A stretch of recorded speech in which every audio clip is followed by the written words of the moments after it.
Hello, everyone. Welcome back to the podcast.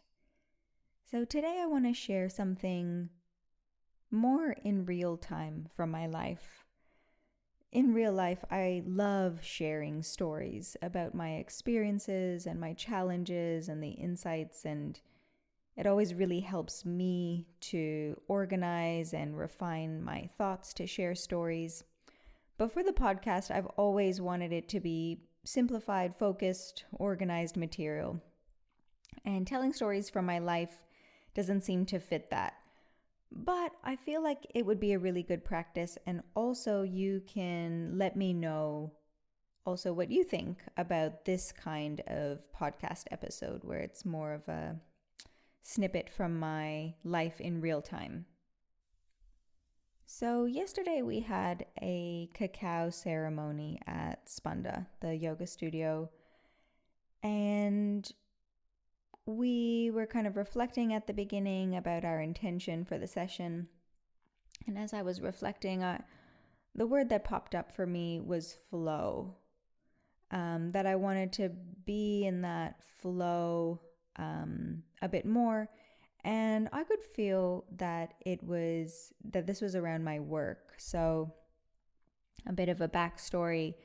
As I've been writing podcasts, there's been a couple of really huge topics that have been bubbling for a long time.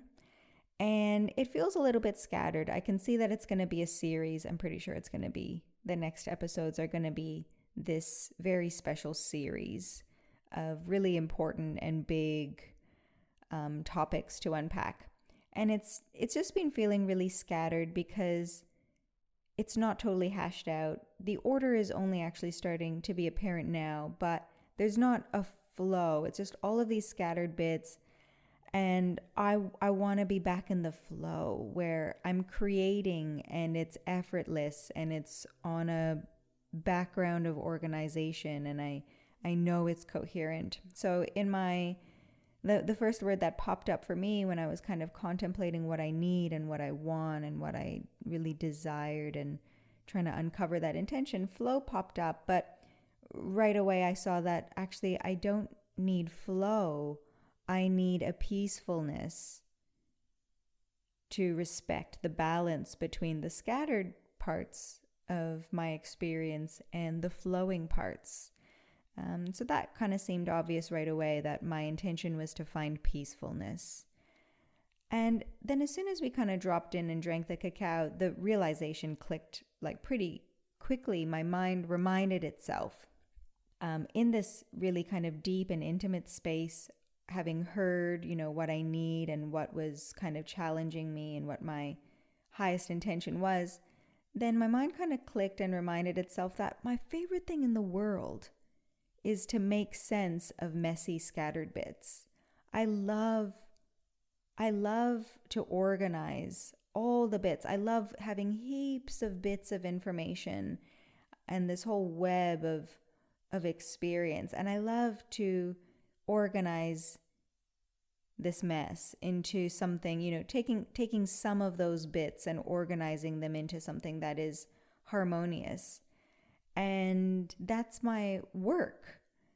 So right away, there came an appreciation. I remembered that this is the work that I love so much, my deep purpose and my favorite thing, my challenge that I love, which is my work.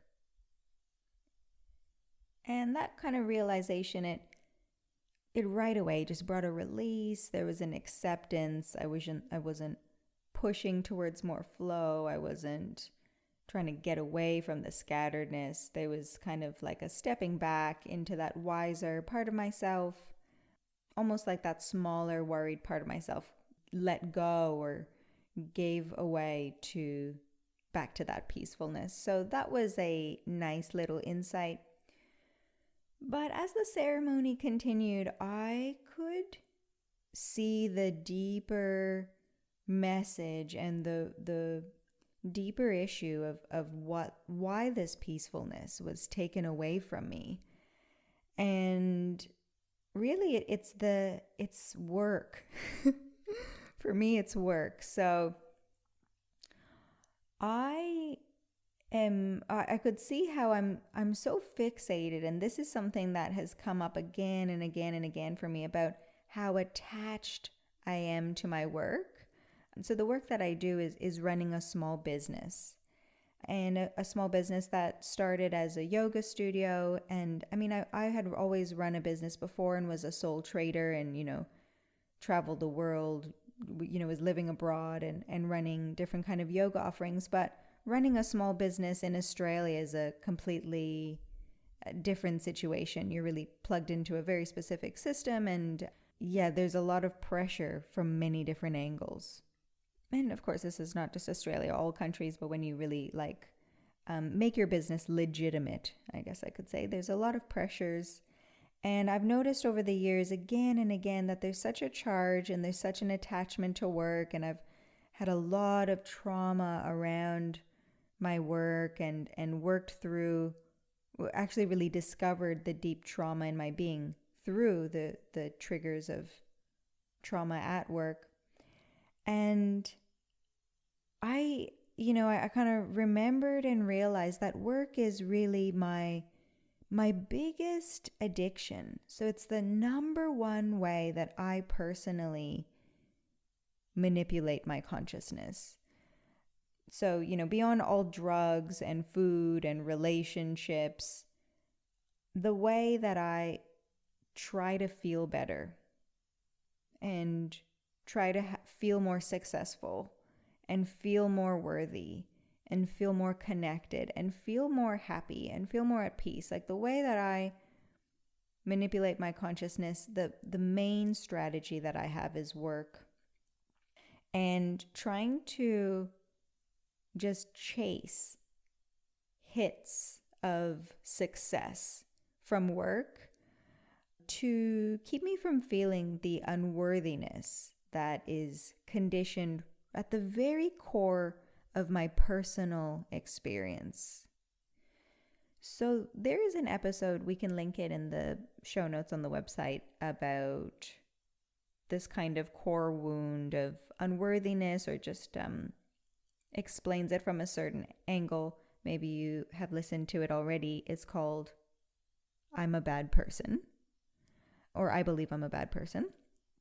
And yeah, you might want to go back and listen to that, even if you've heard it already, so that you can remember what this kind of deep feeling of badness that is was reinforced by our own nervous system in response to our environment at a very young age. So our own nervous system very likely employed different mechanisms of internalizing badness and internalizing shame and guilt in order to protect attachment relationships when we were developing and in our youngest years.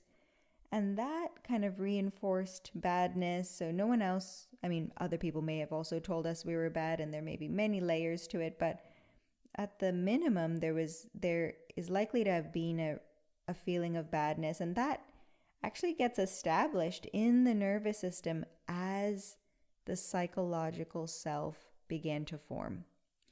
And I can definitely feel that sense of badness, guilt, shame. For me, it's always like this root. I'm worried I'm going to get in trouble. And that's really there. It's deeply conditioned at the core of my personal self. But luckily, there are many ways to mitigate the effects that has on us through awakening and deconditioning processes.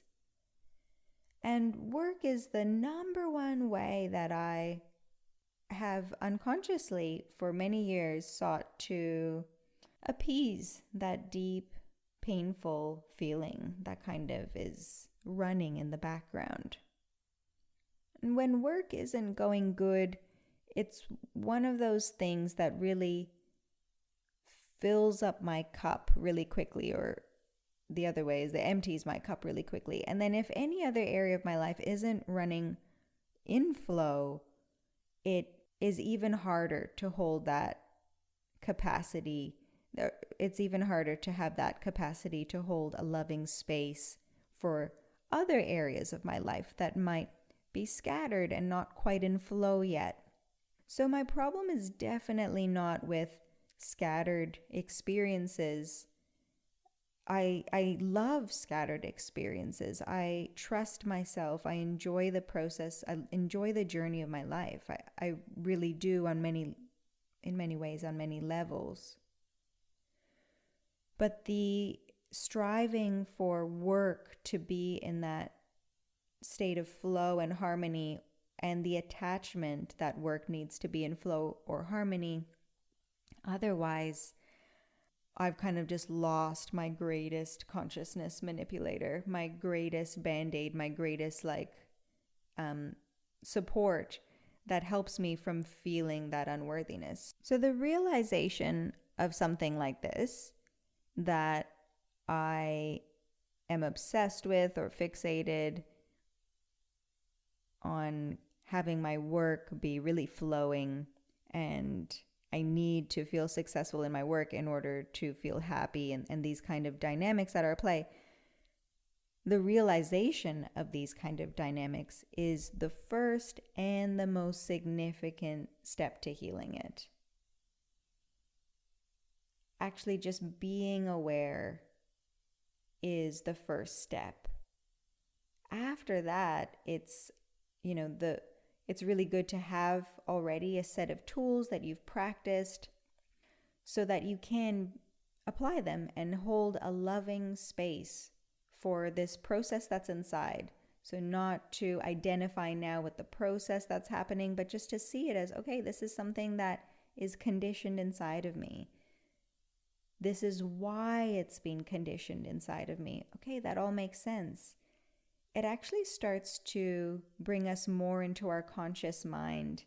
And the conscious mind is the part of us that has will and makes decisions and chooses and wishes and has desires and thinks and plans of how it wants to live the most optimized life.